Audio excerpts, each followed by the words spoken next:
Halil TV.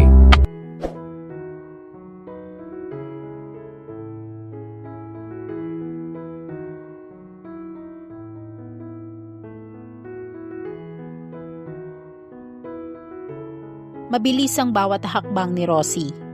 Namimigat ang talukap ng kanyang mga mata. Gustong kumawala ang mga luha. "Rosie, wait!" Hango sa paghabol si Mike. Humarang ito sa daraanan ng dalaga. "Listen, what you saw was nothing. Baliwala," sabi nitong nakataas pa ang dalawang kamay. "Lahat naman sa'yo ay baliwala. Kahit nakakasakit na, baliwala pa rin." Sumbat ng dalaga habang patuloy sa mabilis na paglalakad. Binangga pa nito sa balikat ang lalaki. "Barkada ko si Jem. Ganito na kami noon pa. And besides, what's wrong with kissing a friend? Are you sure you were only kissing? Hindi ba necking and petting ang ginagawa nyo? My gosh, Rosie, you're being unreasonable." Nag-init ang dalaga sa tinura ng lalaki. Galit na hinarap niya ito. Ako pa? Ako pa ang unreasonable? Mike, do you think it's normal para sa isang magkaibigan ang maghalikan at maglingkisan in front of a crowd? Ano kayo, artista? It's a normal thing to us, you know it. Baliwala yon, believe me. Let's put it this way, Mike. Paano kung ako ang gumawa noon sa'yo? Paano kung nakita mo ako with male friend kissing and hugging? Matutuwa ka ba? Will you treat it normal? Hindi nakasagot si Mike. Tinitigan ang katipan. Lalaki ako, Rosie. Palagi namang ganoon. Underdog lagi kaming mga babae. Hindi nyo kinu-consider ang aming damdamin. Pero hindi mo dapat pagselosan si Jem. Sino pa ba ang dapat kong pagselosan? Lahat naman ng mga babaeng malalapit sa'yo ay mga kaibigan mo lang at hindi ko dapat pagselosan. Saglit na tumigil sa paghakbang si Rosie. Mababaw lamang talaga ang kanyang luha. Hindi na niya kayang pigilin. Yumuko siya ng bahagya at pinahid ng daliri ang luha sa kanyang pisngi. Maagap namang dumukot ng panyolito sa bulsa ang binata. Kaagad iyong iniabot sa dalaga. Ayan ka na naman. Umiiyak ka na naman sa walang kakwenta-kwentang bagay. Ganun lang ba talaga sa'yo, Mike? Walang kwenta? Kahit na nasasaktan ako? Kahit pakiramdam ko pinaglalaruan mo na ako? Kahit pinagtatawanan na ako ng mga kaibigan ko at kakilala dahil sa harap-harapan mong panloloko sa akin? Walang kwenta pa rin sa'yo yun? Then you don't love me at all? Bakit ikaw, Rosie? How can I be sure na mahal mo nga ako? Have you proven it? Seryosong sabi ni Mike. Mahal kita, alam mo yun. Mabilis na sagot ni Rosie. Yeah, you often say it dahil madaling sabihin. Bumuntong hininga si Rosie. Alam niya ang patutunguhan ng usapang ito nila ni Mike. Ang bagay na madalas nilang pagtalunan. Kung minsan nga, mas mabuti pa ang mga kaibigan ko at ang ibang babae riyan na paglalambingan ko. Ikaw na girlfriend ko, napakaraming inhibitions, ang daming limitations, ang daming hindi pwede. Sumbat pa ni Mike. Kaya yung bagay na hindi mo magawa sa akin, ginagawa mo sa ibang babae, ganun ba? Hindi sumagot si Mike. Sa halip ay tumingin sa malayo. Akala ko ba nagkakaintindihan na tayo? Paunawa ni Rosie. I have assured you a lot of times na hindi lamang sa ganoong bagay na ipapadama ang tunay na pagmamahal. Mahal kita, Mike. Ikaw lang, wala nang iba. Please count on my words. Committed ka sa akin, Rosie. You should provide me with all of my needs. Mike, Rosie, that is my way of love. Kung mahal mo ako, prove it. Napahagat labi ang dalaga. Kung minsan naiisip ko, iyon lang marahil ang habol mo sa akin. Mahina niyang sambit. To have sex with me. Of course not. But because it's a part of life. It's normal. Kung mahal mo ang isang tao, why hesitate to give it all? But it's not normal with me, Mike. Hindi mo ako dapat itulad sa ibang babae. Mahalaga sa akin ang karangalan. Ito lang ang magandang regalong maibibigay ko sa lalaking mapapangasawa ko or sa'yo in the future. Paliwanag ni Rosie. Sa lalaking mapapangasawa mo? Ulit ng lalaki. That means you're not really sure of me. Hindi mo ako ganon kamahal. Mike naman, it's all right, naiintindihan ko. Muling tumingin sa malayo ang lalaki. Akala ko very fortunate ako for having a girlfriend like you. Mabait, matalino, disente. Bumuntong hininga ang binata at saka tumingin ng diretso sa dalaga. But not at all times ay magiging fortunate ang lalaking iibigin ng isang tulad mo. Dahil later on, marirealize niyang hindi niyo kailangan ang lalaki. You're selfish, Rosie. My gosh, Mike. Ako pa ba ang selfish? Panunumbat na muli ng dalaga. Ang akala ko ako ang dehado rito dahil you are taking me for granted. Kung sino-sinong babae ang sinasamahan mo at pinapatulan kahit pa sa nakikita ko. Tapos ako pa pala ang masama? Hindi ko na yata maintindihan, Mike. Simple lang, Rosie. I go with these girls, make fun with them, flirt, because I simply want you to get jealous. Sinasadya ko yun, oo. Kasi nagbabaka sakali akong makita mo ang pagkukulang mo sa akin bilang girlfriend ko. Ano bang mga pagkukulang ko, Mike? You know it. Napapailing ang dalaga. Hindi na niya malaman kung ano pang klaseng paliwanag o paunawa ang pwede niyang gawin. I have given all my best to make this relationship work. Bahaw ang tinig ni Rosie, may pait sa bawat salitang kanyang binibitawan. I love you and I had proven it on my own way. Pero sa paraang gusto mo, hindi ko kaya. And you want to call it quits? Si Mike ang nagtuloy. Walang tugon na nagmula kay Rosie. Tahimik ito ang nagpapahid ng luha. Matagal na katahimikan ang namayani. Pirming nakatingin sa malayo si Mike. Paminsan-minsay sinusulyapan ang babae. Kung hindi mo ako maintindihan, mas mabuti pa nga sigurong maghiwalay na tayo. Sa wakas ay lakas loob na nawika ni Rosie. Mahal kita, Mike, pero maraming bagay ang dapat kong isaalang-alang. We're too young at alam mong iginagapang lamang ako ng kapatid ko sa pag-aaral. Tumingin muna siya sa binata bago nagpatuloy. Siguro kung kagaya niyo ako na may sinabi na sa buhay, hindi ko na nga marahil iisipin kung tama ba o mali ang mga ginagawa ko. Kasi secured na naman ang kinabukasan ko. Wala nang dapat paghandaan. Pero tulad ng sinabi ko, iginagapang lamang ako ng kapatid ko sa pag-aaral. Ayokong biguin siya. Kung hindi mo maunawaan yun, wala akong magagawa. But I'll stick to my principle. Tinitigan muna ni Mike ng matagal si Rosie. Tinimbang na mabuti ang bawat katagang binitawan niya. Then you go with your principle. Matigas na wika nito. Sana'y lumigaya kayo ng prinsipyo mo. Tumalikod na ang lalaki. Umagos ang luha sa pisngi ni Rosie. Nakakapanghinayang. Si Mike ang kanyang unang pag-ibig. Hindi niya sukat akalaing gano'n na lamang pala kababaw ang pagtingin nito sa kanya. Bakit hindi siya nito maunawaan? I can't believe you, Rosie. Napakabait mo namang girlfriend para totally i-tolerate ang mga kalokohan ni Mike. You have to believe me. There is something going on between him and Jem. Wala na kami ni Mike, Ella. Maingat na tugon ng dalaga sa kaibigan. Saglit na napatunganga si Ella, ang kaibigan niya for 2 years. Nakataas ang isang kilay na hinarap siya nito. You're... what? Off na kami ni Mike. Wala na siyang commitment sa akin. He's free to do what he wants. Kailan pa? I mean, paano nangyari? Hindi magkanda-ugagang tanong nito. Please lang, Ella. Huwag na nating pag-usapan, pakiusap niya. I'm too busy today, ayokong masira ang mood ko.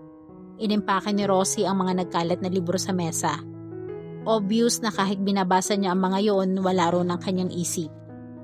Come on, Rosie. I know you. Mabigat sa dibdib. Why not share it with me? I can handle it. Mahinang tugon niya. Are you sure? Sinikap niya ngumiti. Hinawakan pa niya at pinisil ang braso nito. Siyempre naman, sanay na ako sa problema, ano? Pero iba ka kapag puso ang sangkot. Makahulugang tugon ni Ella. Pinagkibit-balikat lamang iyon ni Rosie. Lumabas ng library ang magkaibigan. Sa first floor na gusali iyon nakalocate. At ang susunod nilang subject ay sa room 105 na nasa third floor. Paakyat na sila sa third floor nang masalubong nila sa hagdanan si Mike at si Jem. Nakapulupot ang bisig ni Jem sa bewang ng binata. Nagtatawanan ang dalawa. Parang kinurot ang puso ni Rosie, lalo't parang baliwala lamang kay Mike ang makita siya sa ganoong sitwasyon. Bumilis ang hakbang ni Rosie. "Rosie, okay ka lang?" Hahabol-habol na wika ni Ella. Kita nitong tumango si Rosie at pansin din nitong hindi sa room 105 ang pinupuntriya ng paa niya, kundi sa ladies' room. Habol-habol na sunod lang ng sunod si Ella. Pabilis naman ang pabilis ang hakbang ni Rosie na nauwi na sa pagtakbo. Walang tao sa ladies' room. Do'y kaagad na kumawala ang mga luhang kanina pa niya tinitimpi. Naging sunod-sunod ang pagsinghot niya dan di nagtagal ay naging mahinang hagulhol. Inilak ni Ella ang pintuan. Gusto nitong siguraduhin na walang sino man ang makakita kay Rosie sa ganoong ayos. "Sabi mo okay ka lang." Pamaya-maya'y untag nito. Dali-daling pinunasan ni Rosie ang mukha. Sunod-sunod ang paghugot niya sa hininga. Pilit kinalma ang sarili. Mapait ang ngiting sumilay sa kanyang labi. "Ang sakit kasi, Ella. Bakit ang dali-dali para sa kanya? Samantalang ako'y hirap na hirap." Kagat labing wika niya. Kumibot-kibot ang labi ni Rosie. Pilit na pinaglalabanan ang sakit na nadarama, subalit hindi pa rin niya mapigil ang muling pagdaloy ng luha sa kanyang mga mata. Niyakap siya ni Ella. "Tahan na. Ang sakit-sakit, Ella." Wika ni Rosie sa pagitan ng mga singhot. "Siya lamang ang minahal ko. Siya lang. Bakit hindi niya ako maintindihan?" Hinaplos-haplos siya ni Ella sa likod. "Tama na yan, Rosie." Iniharap siya nito at pinagsalikupan ng palad sa kanyang maamo at inosenteng mukha na walang kakayahang lumaban sa sakit na dulot ng pag-ibig. "Tama na, okay? Mamaya mag-uusap tayo. But for now, ayusin mo ang sarili mo. May klase pa tayo, remember? At alam ko na higit na mahalaga yun para sa'yo. Besides, that man doesn't deserve those tears. Iyang ganda mong yan?" Inayos na nga ni Rosie ang sarili. Hindi nga marahil magandang tingnan na ang isang consistent scholar na tulad niya ay namamaga ang mga mata ng dahil lamang sa lalaki.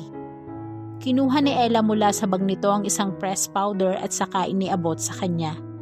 "Ito gamitin mo para mawala ang bakas ng tears sa iyong face." "Salamat." Nakangiti ng tugon ni Rosie. Wala na ang bakas ng luha. Nakita ni Rosie ang refleksyon sa salamin. Kahit papaano'y payapa na ang mukhang iyon. May kumakatok mula sa labas ng comfort room.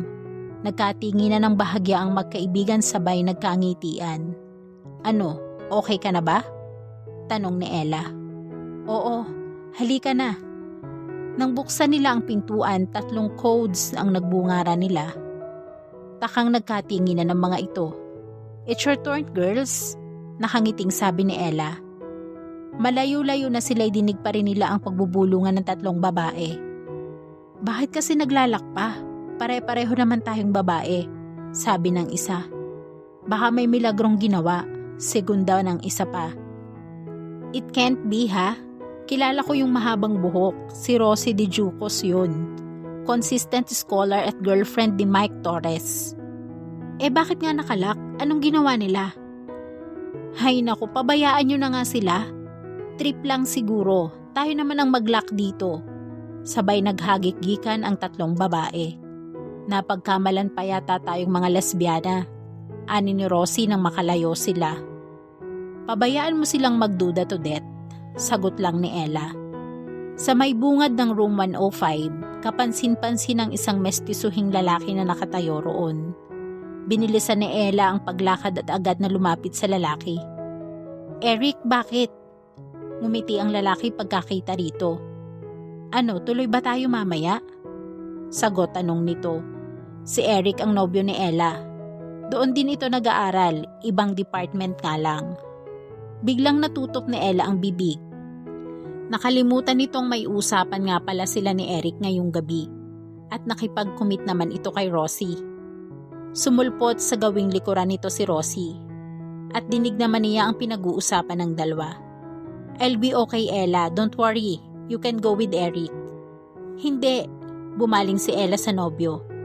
Nilambing-lambing ito. "Eric, pwede bang huwag na muna ngayon? May importante kasi kaming gagawin ni Rosie mamayang gabi.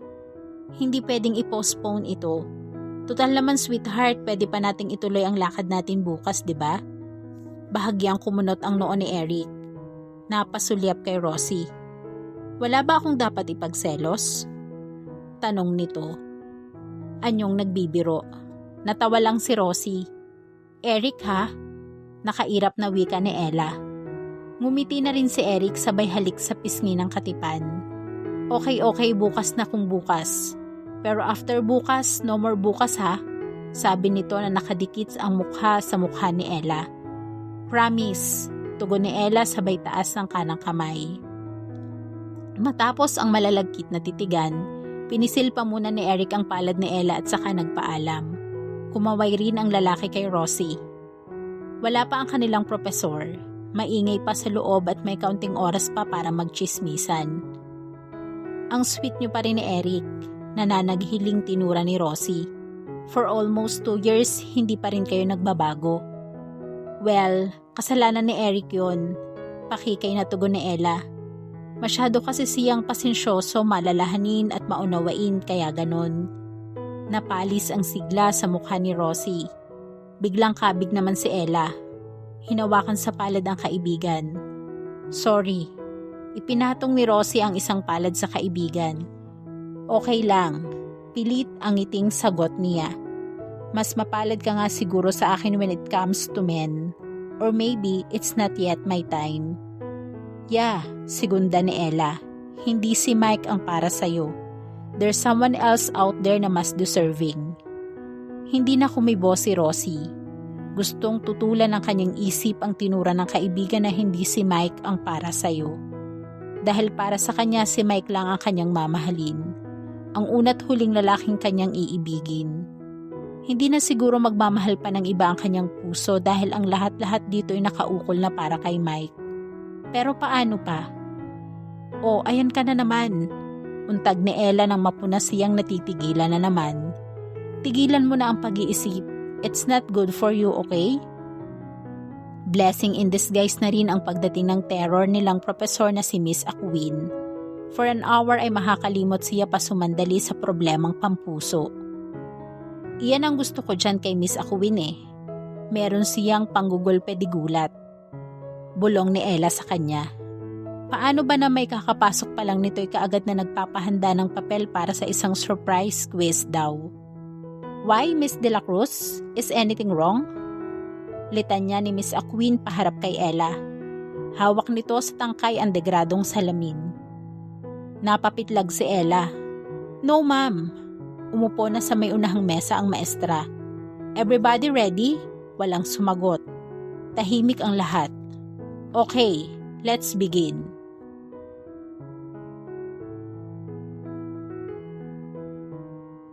At dito po nagtatapos ang ating kwento. Sabay-sabay po nating abangan ang sunod na kabanata. Maraming salamat po. God bless and stay safe.